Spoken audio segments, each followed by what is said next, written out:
নামাজ পড়ে, রোজা রাখে, দাড়ি রেখেছে, কপালে দাগ হয়ে গেছে, দিনদার মানুষ, বিভিন্ন দিনই কাজ করেন, কিন্তু কাজের মানুষের সাথে বাপ মা তুলে গালি দেন, পাড়াপতির সাথে খারাপ আচরণ করেন, ভাই বোন মা বাবার সাথে খারাপ কথা বলেন, গালি দিয়ে কথা বলেন, এরকম আছে না নেই?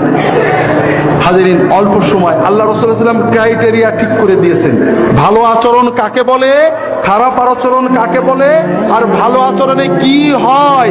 আল্লাহ রাসূল সাল্লাল্লাহু আলাইহি ওয়াসাল্লাম বলছেন, ভালো আচরণ মা ইউদাউ ফি মিজানিল আবদি ইয়াউমাল কিয়ামাতি আসকালু মিন হুসনি খুলুকি ওয়া ইন্না সাহিবা হুসনিল খুলুকি লা ইদরুকি বিহুসনি খুলুকি দারাজাতাস সাইমি ওয়াল কায়েম।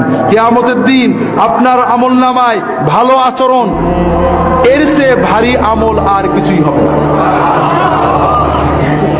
আপনি শুধু মানুষের ভালো আচরণ, কাউকে কষ্ট দেন না, সবর করেন, মানুষের গাল দেন, ডাক দেন, ধৈর্যের সাথে কথা বলেন, আপনি কাউকে আচরণে কষ্ট দেন না, শুধু এই ধৈর্য এবং আত্মনিয়ন্ত্রণের কারণে আপনি সারা রাত তাহাজ্জুদ পড়ার এবং সারা দিন নফল রোজা রাখার সওয়াব পেয়ে যাবেন। খারাপ আচরণ কি কি রাসূলুল্লাহ সাল্লাল্লাহু আলাইহি ওয়াসাল্লাম একেবারে ফিক্সড করে দিয়েছেন।